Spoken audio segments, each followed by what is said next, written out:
দেখো কি রান্না হচ্ছে আজকের। চিকেন,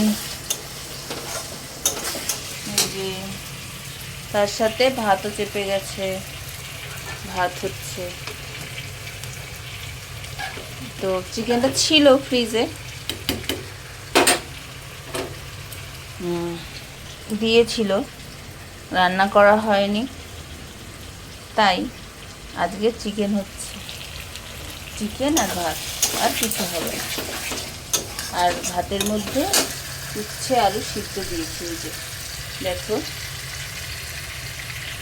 ভাতও হয়ে গেছে প্রায়। এই যে চিকেন প্রিপারেশন হচ্ছে, চিকেনটা দিয়ে দিলাম এখন।